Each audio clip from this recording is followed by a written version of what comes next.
अपने राष्ट्र की रक्षा करना होता है, उसकी सीमाओं को सुरक्षित रखना। पर इस समय हमारी सीमाओं पर एक भयानक संकट मंडरा रहा है, जिसकी झलक आप सभी ने कुछ समय पहले देखी। अलेक्जेंडर, जो सिकंदर के नाम से भी जाना जाता है, वो सिकंदर हमारे देश पर अधिकार करना चाहता है और उसके लिए वो किसी भी सीमा तक जा सकता है। अपने सामने उठी हर एक उंगली को वो सिकंदर तोड़ने की मंशा रखता है। पर यदि ये उंगलियां एक मुट्ठी बन जाए तो इस मुट्ठी को तोड़ने का बल उस अलेक्जेंडर में नहीं, उस सिकंदर के विरुद्ध हमें इस मुट्ठी के भांति बनना होगा, एकजुट होना होगा।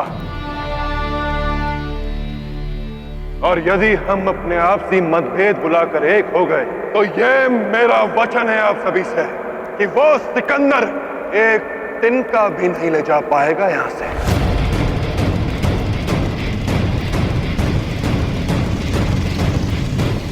आप भूल रहे हैं, वो कोई साधारण सैनिक नहीं है, वो सिकंदर है। उसने मिस्र से लेकर फारस तक अपनी विजय पताका फहराई है। हम कैसे मान लें कि आप सिकंदर को रोकने में सफल हो जाएंगे?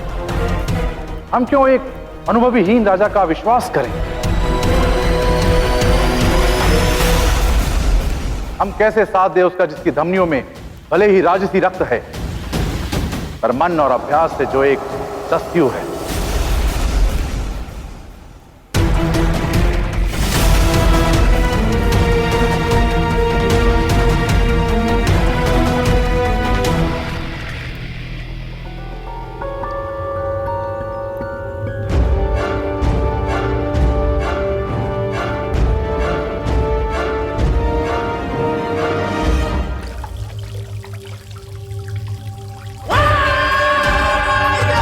हम भारतीय वो चट्टान है जिससे आंधी भी टकराए तो अपना दम तोड़ते हैं।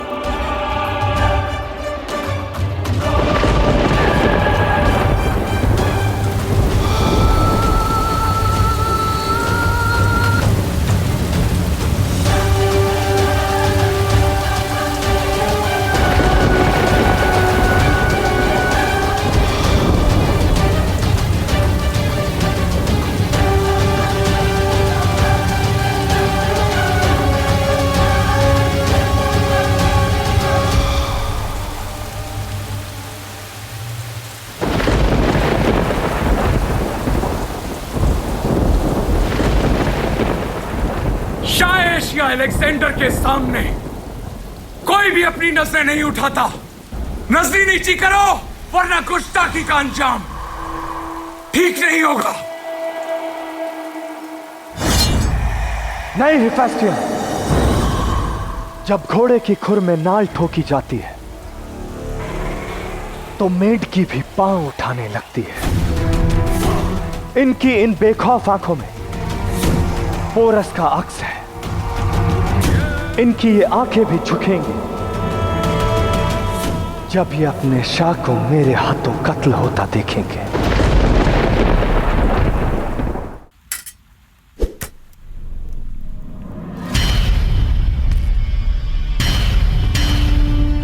सही कहा आपने महाराज अम्बी साहब। मैं दस्युलोक में पला बड़ा, एक राजा होने का कोई अनुभव नहीं मुझे। पर आप शायद ये भूल रहे हैं कि इसी दस्यु ने दरायस नाम के रोग को भारत से उखाड़ फेंका था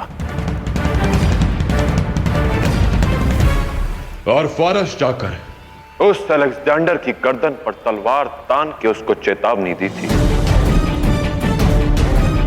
अब आप मुझे दस्यु समझे या राजा, मेरा निश्चय अधिक है। मैं किसी भी विदेशी को अपने देश पर अधिकार नहीं करने दूंगा,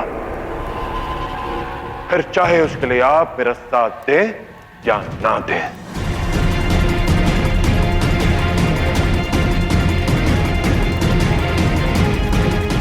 सभी वीर हैं, योद्धा हैं, बलवान हैं।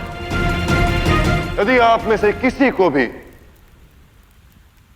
मेरे बल पर संदेह हो तो उसका संदेह मैं इसी क्षण दूर करने के लिए सच हूं।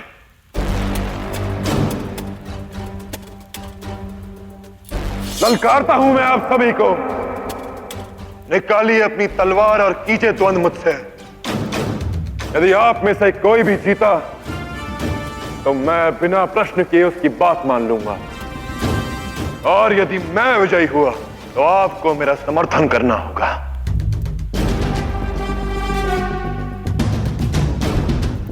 स्वीकार है?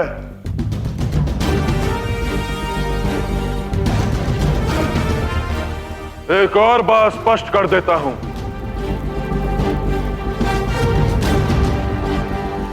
तक्षशिला का अध्याय मैं भारत में दोहराने नहीं दूंगा।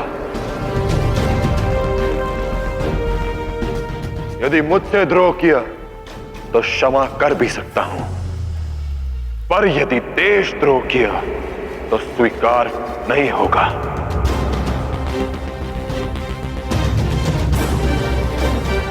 या तो आप मेरा समर्थन करके अपने देश के प्रति अपना कर्तव्य निभाएं, या तो मैं आपसे युद्ध करके आपसे आपका राष्ट्र ले लूं। यहां उपस्थित किसी भी व्यक्ति को मैं अलेक्जेंडर से संधि नहीं करने दूंगा जो मेरी मां के आंचल को छीनने आया है, छीनने आया है, छीनने आया है, छीनने आया है। एक अतिथि को भेंट दे रहा हूं और एक शत्रु को परास्त करके उससे वापस छीन लूंगा।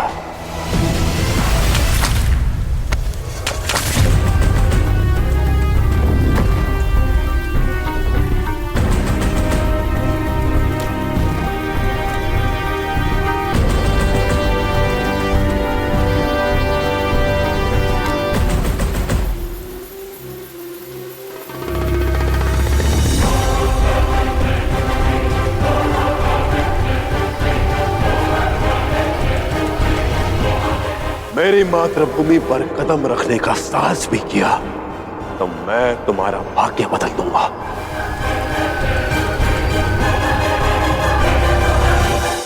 यह अंतिम अवसर है आप सभी के पास। किसी के मन में कोई संशय या संदेह हो तो अभी दूर कर ले।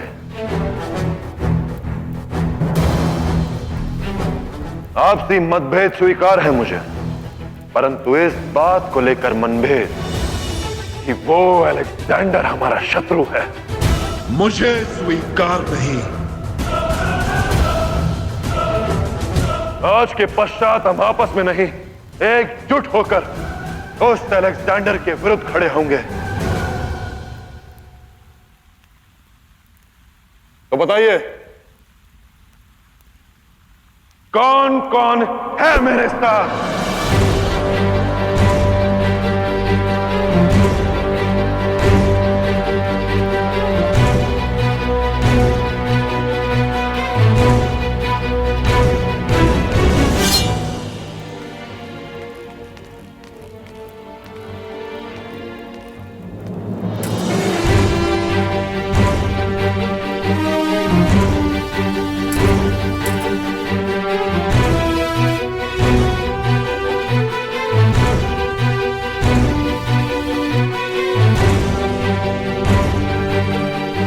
इन सभी का निर्णय आपने देख लिया, अब आपका निर्णय क्या है महाराज अभिसार?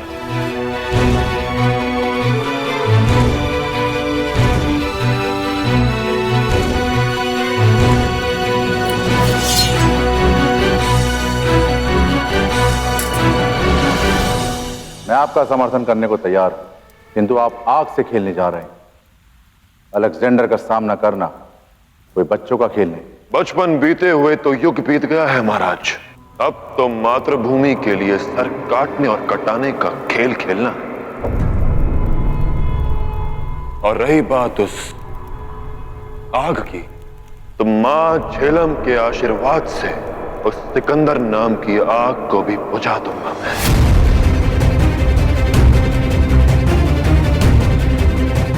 कह चुका हूं, उस सिकंदर को एक मुट्ठी मिट्टी भी नहीं ले जाने दूंगा भारत से।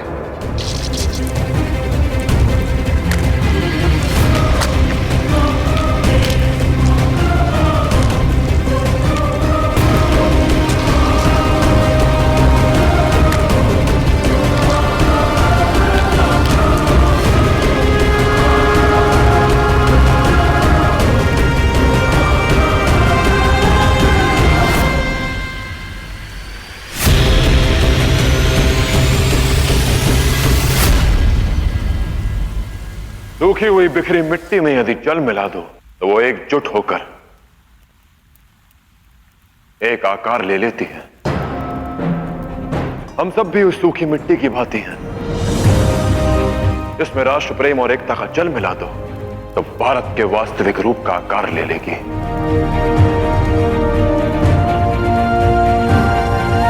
जो इतनी विशाल होगी कि उस अलेक्जेंडर की सेना हमारे सामने तिनके की भांति लगेगी।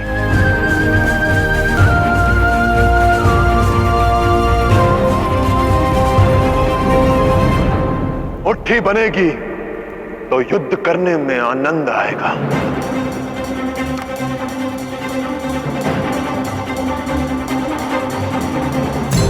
महाराज पुरुषोत्तम की जय।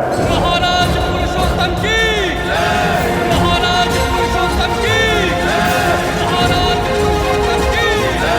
महाराज पुरुषोत्तम की जय। महाराज पुरुषोत्तम की जय। महाराज पुरुषोत्तम की जय। तुम्हें आभास नहीं पुरु कि तुमने कितनी बड़ी भूल की है। नरभक्षी बाघ को जीवित छोड़ने का अर्थ है महाविनाश। अलेक्जेंडर अब दुगनी शक्ति से आक्रमण करेगा, जिसका सामना करने के लिए कदाचित तुम तैयार नहीं।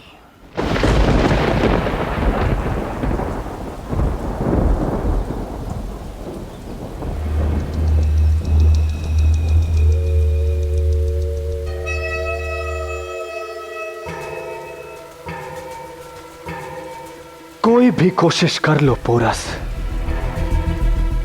पर बहुत बड़ी गलती की तुमने, जो मुझे सिकंदर को जिंदा छोड़ दिया। बहुत फक्र है ना तुम्हें झेलम के इस पानी पर, बहुत फिक्र है ना तुम्हें इस मिट्टी की। अब सिकंदर इसी झेलम के पानी से तुम्हारी सरजमी की मिट्टी पर फतेह हासिल करेगा।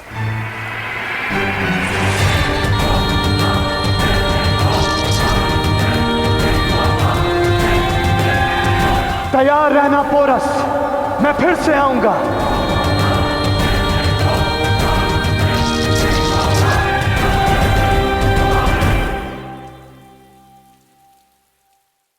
सिंहासन पर आरूढ़ होने के उत्सव में लीन होकर अपराध कर रहे हो तुम। अलेक्जेंडर कभी भी अपने लक्ष्य को चूकता नहीं है। जिस अपमान को सहकर वो यहाँ से गया है, उसका 10 गुना प्रतिशोध लेने के लिए वो यहाँ पर लौटेगा। अब तक पोरस ने जो किया वो उसे अपनी जीत मान रहा है, मगर उसकी इस गलती के लिए मैं उसे ऐसा दर्द दूंगा जो उसकी जिंदगी तबाह कर देगा। पोरस की गलती की सजा पूरे पौरव मुल्क को मिलेगी। तुम्हारे विचार, भूलों का भार भारत को अलेक्जेंडर का दास बनकर ना ढोना पड़े।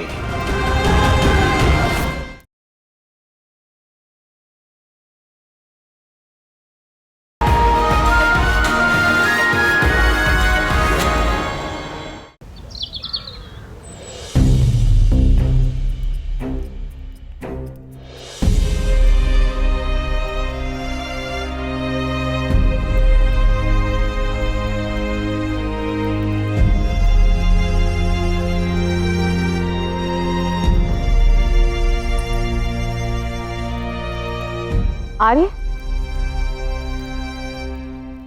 आप अब तक तैयार नहीं हुए? पुरु के तुलादान का समय हो रहा है।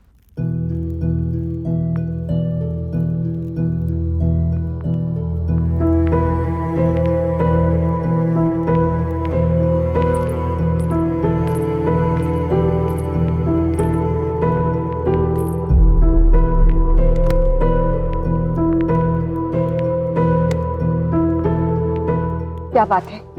यदि कोई चिंता है तो मुझे बताइए ना।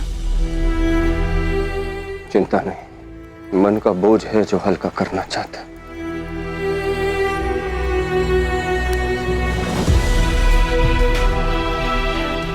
समझ में नहीं आता।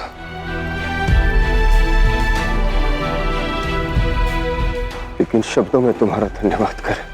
आर्य। नहीं अनुसुईया, आज हमें मत रोकना, मन की बात कह लेने दो। आज हम जो कहना चाहते हैं बस कहने दो।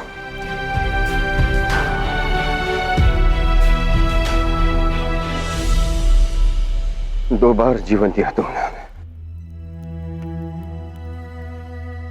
एक बार अपने भाई से हमारी रक्षा की और दूसरी बार हमारे भाई से।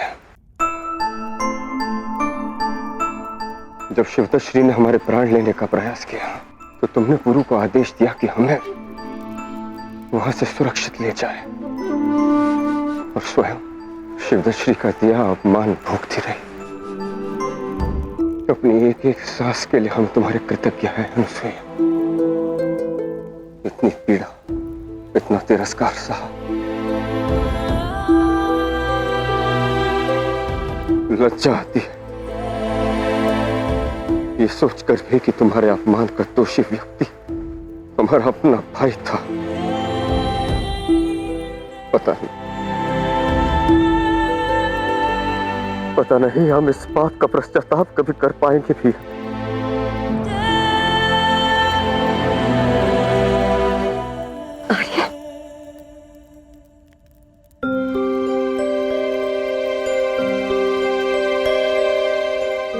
तुमने अपने आप को संकट में डालकर यहां रहना स्वीकार किया ताकि पुरु न केवल हमारे प्राण बचा पाए बल्कि अलेक्जेंडर से अपने मातृभूमि की रक्षा कर पाने में सक्षम हो।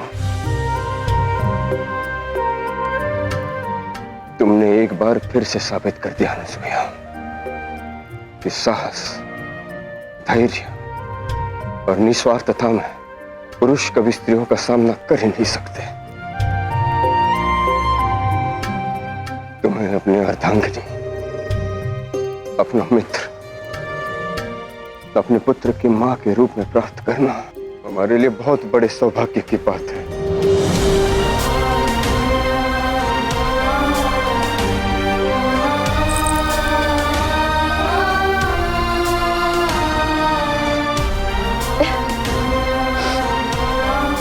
आर्य,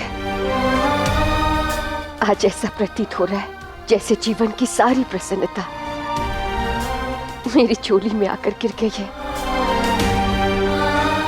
अब सब कुशल होगा।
सदियों से पौरव राष्ट्र में परंपरा चलती आ रही है कि सिंहासन पर बैठने वाले हर नए राजा का तुलादान होता है, जिसमें राजा के भार के बराबर स्वर्ण, आभूषण व अन्य मूल्यवान वस्तुएं रखी जाती और फिर इस स्वर्ण को प्रजा के कल्याण के उपयोग में लाया जाता है। आज तुलादान होगा महाराज पुरुषोत्तम का, महाराज पुरुषोत्तम का, महाराज पुरुषोत्तम का,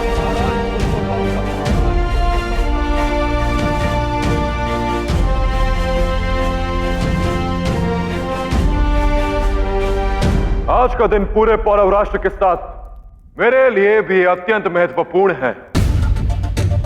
इस सिंहासन के उत्तरदायित्व के साथ मेरे जीवन के एक नए अध्याय का आरंभ होने जा रहा है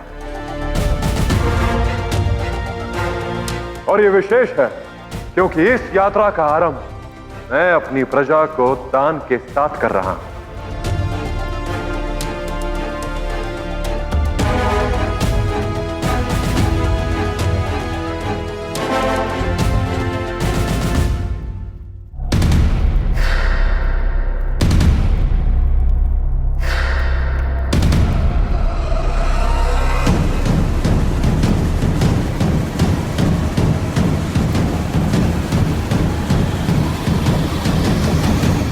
हमारे साथ छल करके पुरु पौरव राष्ट्र का राजा बनने में तो सफल हो गया,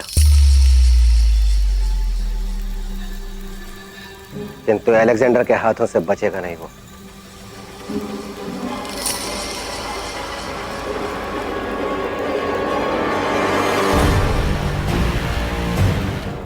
चाणक्य ने बहुत बड़ी गलती की जो हमें दगा दे दिया। अब उस पोरस को खत्म करने से पहले हमें चाणक्य को खत्म करना है।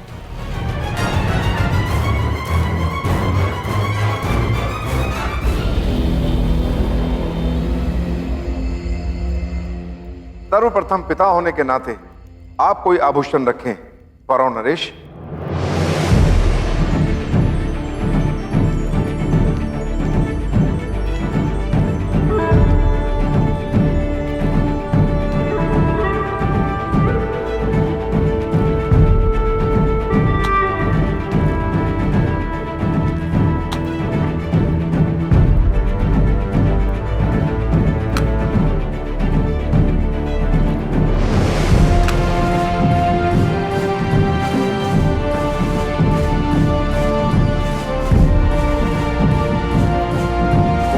अब दास दासी इसमें आभूषण डालना आरंभ करें।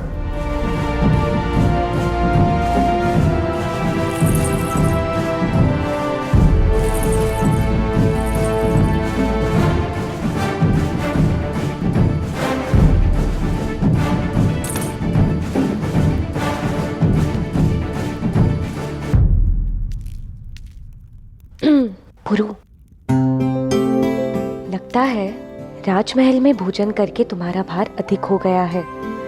ने सारे सुवर्ण आभूषण रखने के पश्चात भी पलटा तनिक भी नहीं हिला। भार भोजन से नहीं, प्रेम से बढ़ेगा लाची। अच्छा, किसका?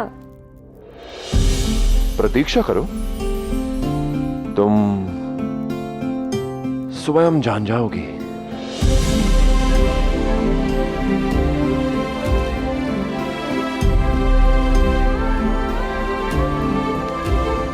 तुलना अभी संतुलित नहीं हुई है, सबको कुछ ना कुछ आभूषण अभी इसमें डालने होंगे।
अब समझ में आया लाची, इसके प्रेम ने मेरा भार बढ़ा दिया।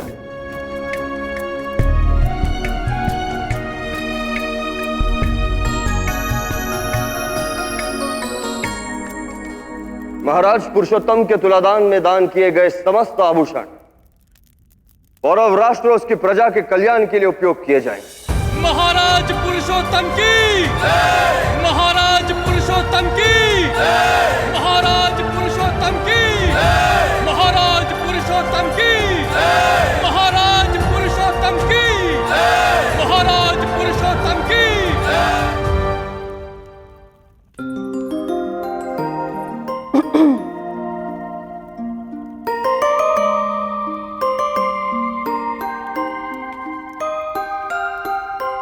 यहां उपस्थित सभी के आभूषण वो ना कर पाए जो तुम्हारी एक पायल ने कर दिखाया लाची। ये संकेत है कि एक पुरुष के जीवन में एक स्त्री का समर्थन कितना महत्व रखता है। उसका साथ, उसका विश्वास एक पुरुष के जीवन में उसे आगे बढ़ाता है। आज तुमने पुरु की शक्ति बनकर उसे और ऊपर उठा दिया है। अब वो दिन दूर नहीं जब पौरव राष्ट्र तुम्हें अपनी महारानी के रूप में देखेगा।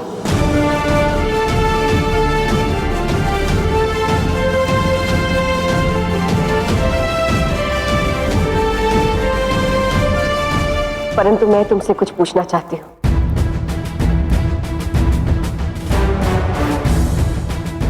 तुम जानती हो कि पुरु किस लक्ष्य की ओर बढ़ रहा है?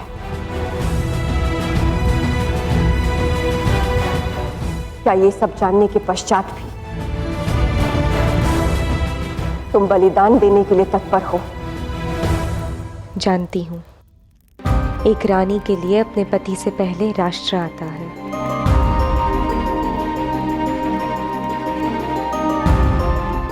इस यात्रा में भी जो भी बलिदान देने होंगे मैं दूंगी,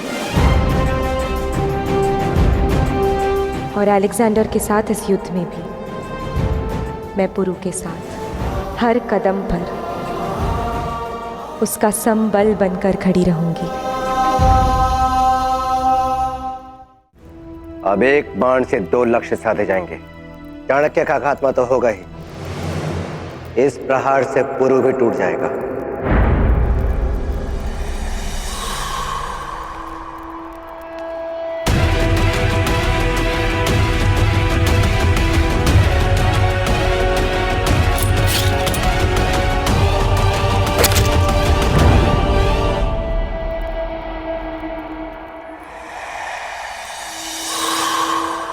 देखो शायद तक्षशिला, क्या आप इस खून को मेरी रगों में वापस दौड़ा सकते हो?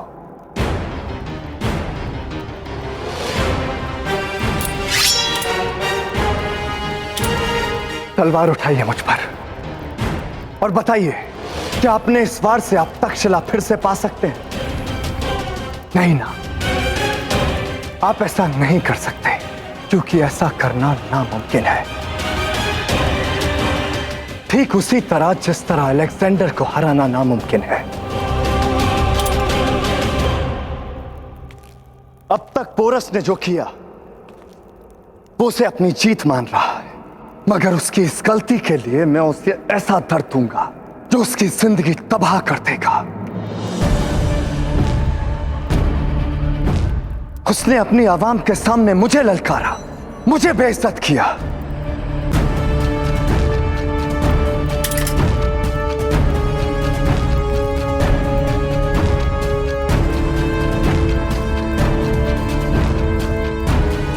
बस ऐसे ही वो अपनी फतेह मान रहा था, पर अब उसे एहसास होगा कि जब ज़्यूस के बेटे का कहर बरसता है तो अंजाम क्या होता है।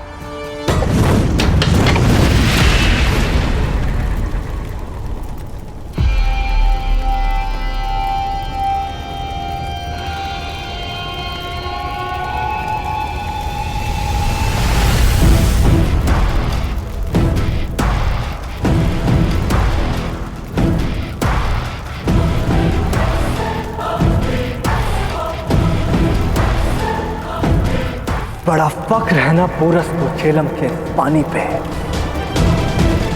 मैं इस पानी में ही आग लगा दूंगा और पोरस की गलती की सजा पूरे पौरव मुल्क को मिलेगी।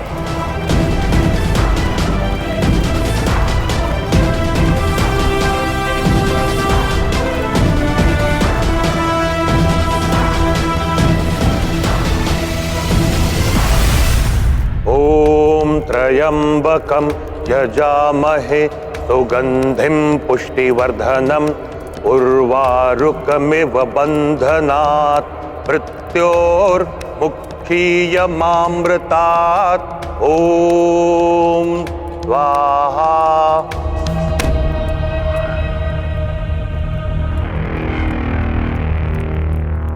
आचार्य, महामृत्युंजय मंत्र का जाप तो तब किया जाता है जब किसी के ऊपर कोई घोर संकट गहरा रहा हो। आप किसकी रक्षा के लिए यह मंत्रोच्चार कर रहे हैं आचार्य?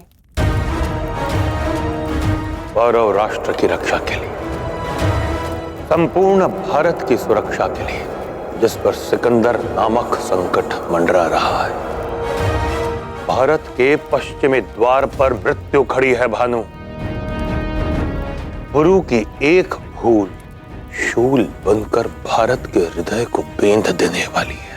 तो क्या अब आप महाराज पुरुषोत्तम से सारे संबंध समाप्त कर लेंगे आचार्य? और कोई मार्ग शेष भी नहीं बचा है, किंतु जाने से पूर्व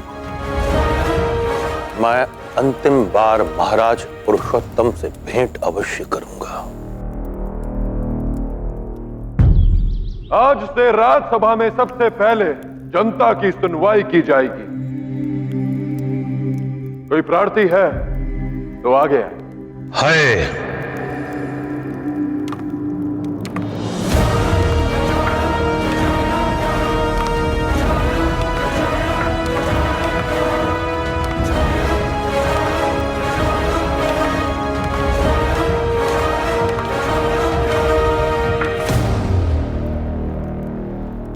आज मैं आपकी सभा में अपनी गुहार लेकर उपस्थित हूं। महाराज पुरुषोत्तम। प्रणाम आचार्य। विजयी होने का आशीर्वाद अवश्य देता, चिरायु होने की कामना अवश्य करता, किंतु तुम विजय और आयु दोनों से स्वयं को दूर कर चुके हो प्रभु।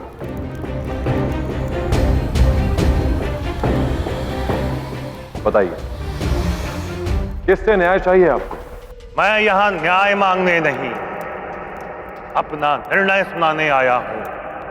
महाराज पुरुषोत्तम,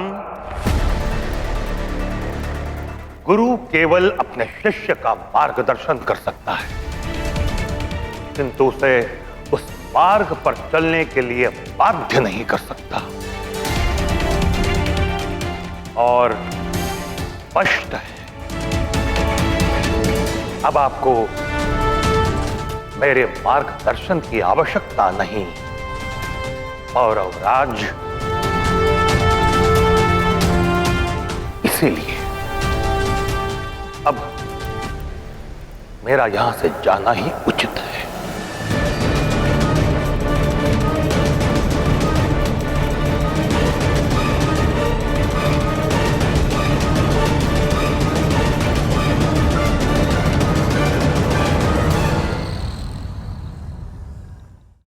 आज तक सुनता आया था कि पानी को काटा नहीं जा सकता, मगर मैंने रास्ता ढूंढ लिया है। बहुत जल्द हमारी फौज पौरव मुल्क की ओर कूच करेगी और उस पोरस की गलती का खामियाजा पूरे पौरव मुल्क को भुगतना पड़ेगा।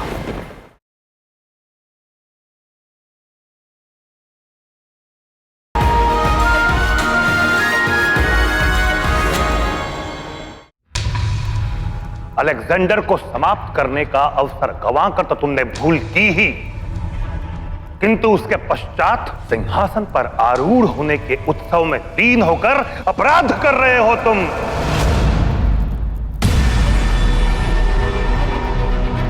समझ नहीं पा रहे हो, अलेक्जेंडर कभी भी अपने लक्ष्य को चूकता नहीं है।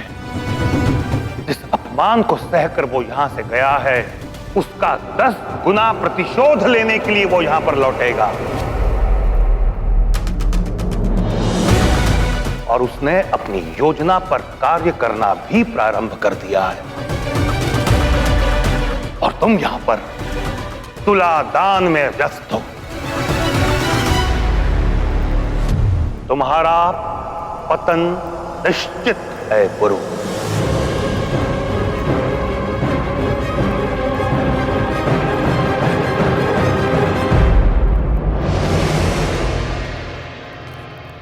क्षमा चाहते हैं आचार्य, किंतु इस विषय में हम आपसे मतभेद रखते हैं।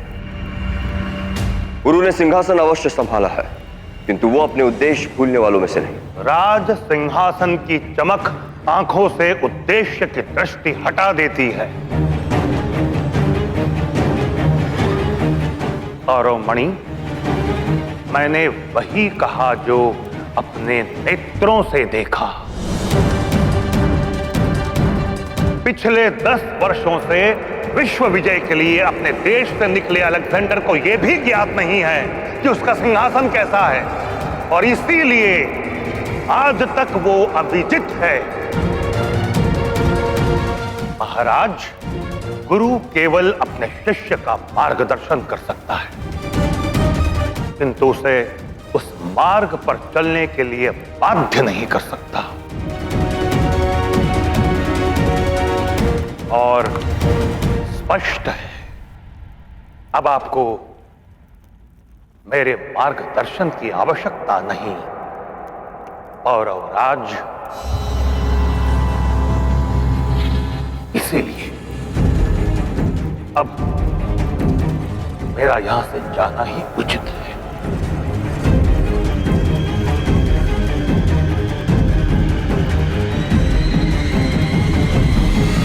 नहीं आचार्य, मुझे रोकने के प्रयास का कोई लाभ नहीं है राजमाता, लेकिन जाते जाते एक बात अवश्य कहना चाहूंगा।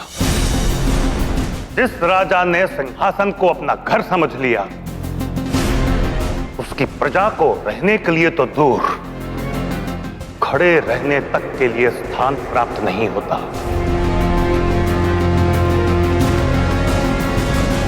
मातृभूमि की रक्षा के लिए युद्ध सिंहासन पर बैठकर नहीं, रणभूमि के मध्य लड़कर जीता जाता है। और यही भेद है तुम में और अलेक्जेंडर में। इसे समझने में मैंने बहुत देर कर दी। बस अब यही प्रार्थना है कि तुम्हारे विचार और भूलों का भार भारत को अलेक्जेंडर का दास बनकर ना ढोना पड़े।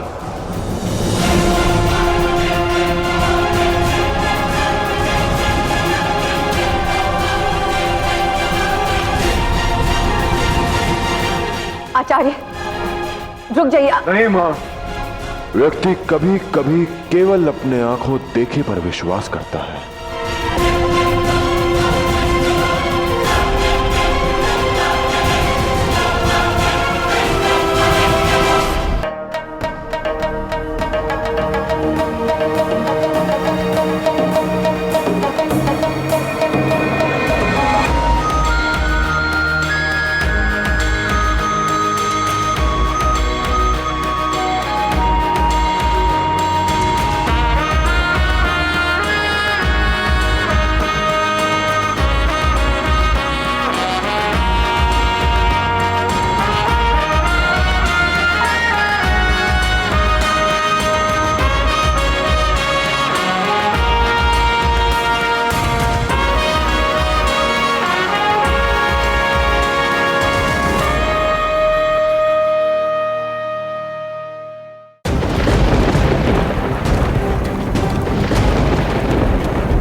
प्रजा सुखे सुखम।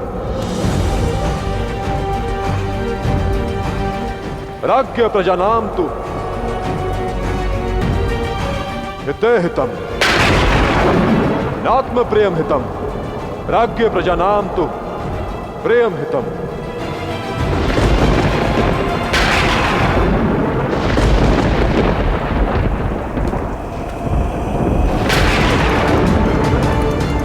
एक राजा के जीवन पर उसका नहीं, उसकी प्रजा का अधिकार होता है आचार्य। प्रजा के सुख में राजा का सुख होता है और प्रजा के कल्याण में राजा का कल्याण होता है। राजा द्वारा लिया गया कोई भी निर्णय व्यक्तिगत नहीं होता आचार्य। उसका केवल एक ही लक्ष्य होता है, अपनी प्रजा की प्रगति और कल्याण। और ये सीख आप ही की है। अब आप ही बताइए कि एक राजा होते हुए मैं अपने कर्तव्य से पीछे कैसे हट जाऊं, और वो भी तब जब मेरी प्रजा को मेरी सबसे अधिक आवश्यकता है। वो देखिए आचार्य,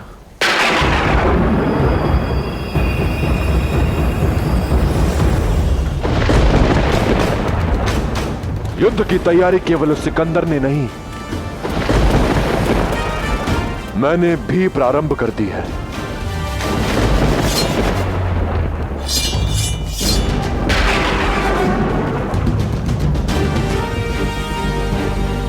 जहां तक आपकी दृष्टि पहुंच सकती है वहां तक मेरी पूरी सेना सज्ज है, क्योंकि केवल यही एक मार्ग है जहां से वो सिकंदर मेरे राष्ट्र में प्रवेश कर सकता है।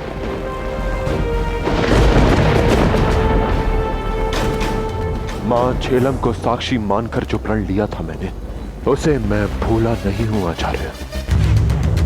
आज भी सिंहासन से अधिक प्रेम मुझे भारत की इस माटी से है। उस सिकंदर को झेलम पार करके मैं अपने राष्ट्र में प्रवेश नहीं करने दूंगा, और उसके लिए मुझे अपने प्राण देने पड़े तो मैं सच हूं।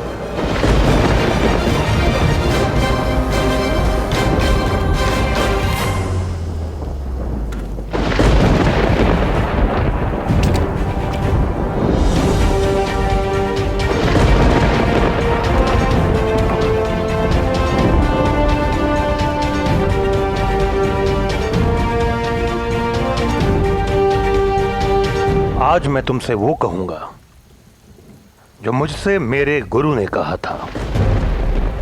गुरु शिष्य का मार्गदर्शन करता है, किंतु कभी कभी शिष्य भी गुरु का मार्गदर्शन करते हैं। अगर हमारे देश में तुम्हारे जैसी सोच सबकी हो जाए तो हमारी स्वतंत्रता को किसी विदेशी का भय हो ही नहीं सकता। मैं तुम्हें वचन देता हूं कि तुम्हारे अखंड भारत के स्वप्न को पूरा करने में मैं पूर्ण सहयोग दूंगा।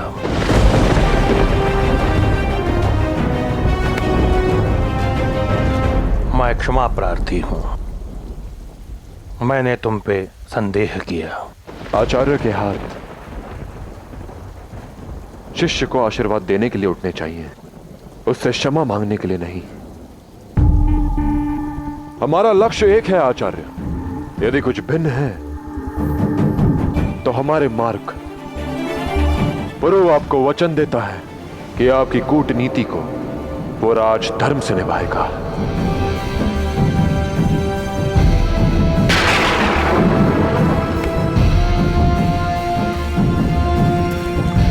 अब सिकंदर झेलम के उस पार है तो मैं झेलम के इस पार हूं। भविष्यवाणी कहती है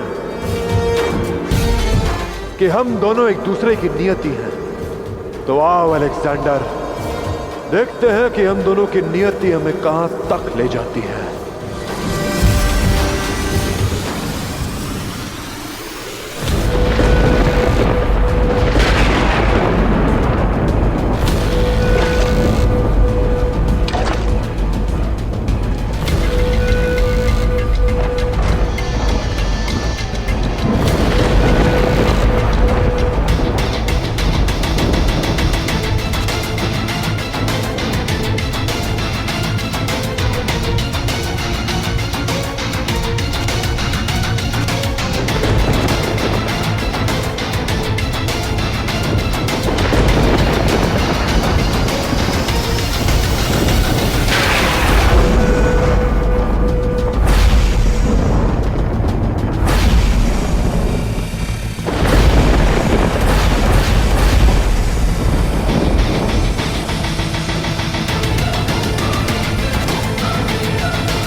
आज तक सुनता आया था कि पानी को काटा नहीं जा सकता, मगर मैंने रास्ता ढूंढ लिया है इस पानी को चीरने का। बहुत जल्द हमारी फौज पौरव मुल्क की ओर कूच करेगी और उस पोरस की गलती का खामियाजा पूरे पौरव मुल्क को भुगतना पड़ेगा।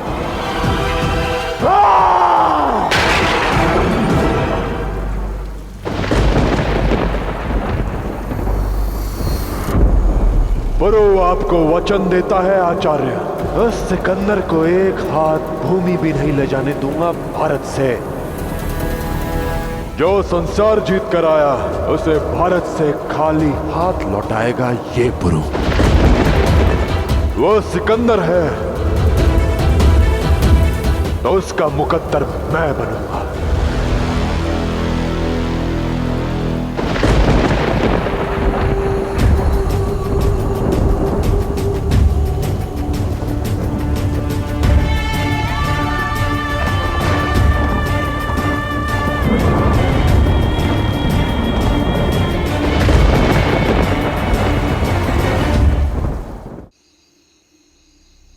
मैं उन सब राजाओं से मिलना चाहूंगा जो उस दिन पोरस की ताजपोशी में मौजूद थे। कोई विशेष कारण सम्राट? हाँ, बेइज्जती का जो जख्म उसने मुझे दिया है, मुझे उसका जवाब देना है। और मुझे यकीन है कि उन सब राजाओं में से कुछ तो ऐसे होंगे जो पोरस के राजा बनने से खुश नहीं होंगे।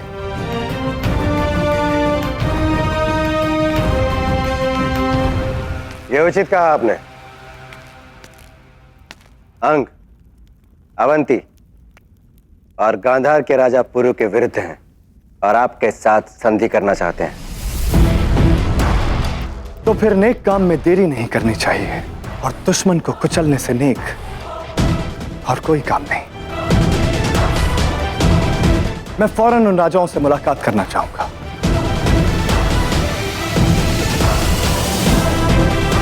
मुझे ललकारा है ना पोरस ने, अब मैं उसे अपने घुटनों पर लेकर आऊंगा और एक एक करके उसका हर सहारा छीनता जाऊंगा। सिकंदर के विरुद्ध दस्यु लोग को अपने समर्थन में लाना होगा। समर्थन कभी भी बदला जा सकता है पुरु, संबंध नहीं। मानता हूं कि तुम दस्यु लोक में पले बढ़े हो, किंतु अब तुम दस्यु नहीं, पौरव राष्ट्र के राजा हो। लेकिन तुम्हें दस्यु लोक का समर्थन सदैव मिलता रहे, इसके लिए तुम्हें उनके साथ घनिष्ठ संबंध बनाना होगा। राजनीति व्यक्तिवाद से ऊपर होती है, किंतु व्यक्तिगत संबंध उसे पुष्ट करते हैं।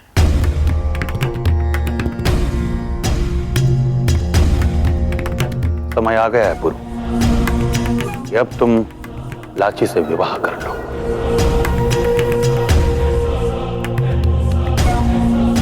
और दस्यु लोग के साथ संबंध सुनिश्चित करो। जैसी आपकी आज्ञा आचार्य।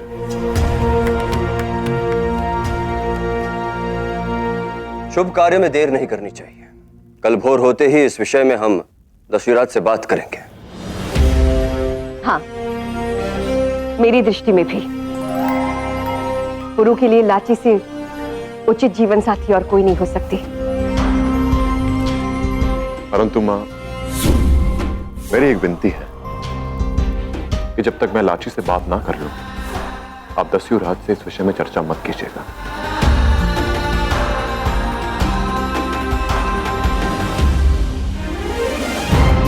परिवार अपनी संतान के हित में ही निर्णय लेता है और अपना जीवन कैसे जीना चाहिए, यह निर्णय लेने का अधिकार संतान को मिलना चाहिए।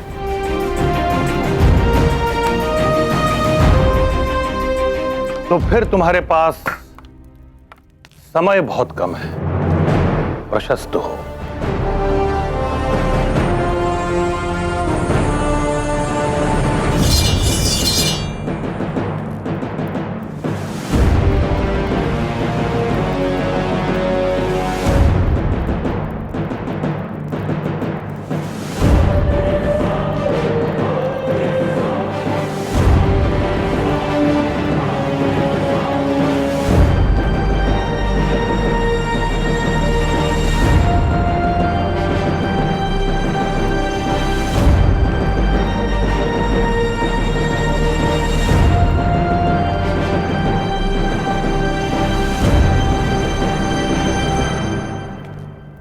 प्रणाम सम्राट। ओम सम्राट। प्रणाम।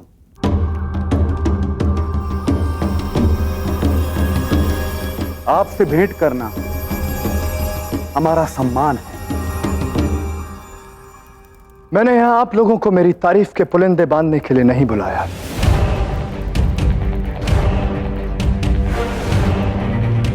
मेरी ख्वाहिश है कि आप लोग कुछ ऐसा करें कि मुझे यकीन हो जाए कि आप लोग पोरस के खिलाफ मेरे साथ हैं। आदेश करें सम्राट। आपसे मित्रता करने हेतु हम जो कर सकते हैं अवश्य करेंगे। सच में? जो मैं चाहता हूं आप लोग करेंगे? क्यों नहीं? तो फिर सुनो।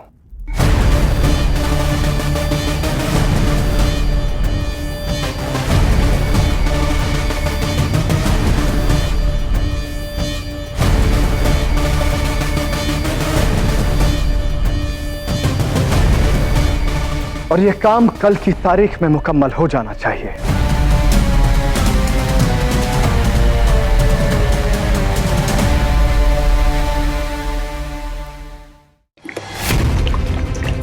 अब देखते हैं पोरस कि तुम देवता ज़ियुस के बेटे के कहर की आग से अपने पौरव मुल्क को कैसे बचाते हो तुम।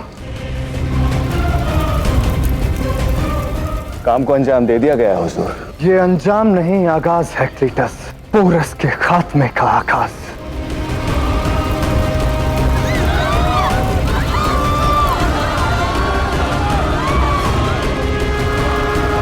अब बहुत जल्द तुम भी इसी तरह खाक हो जाओगे पोरस।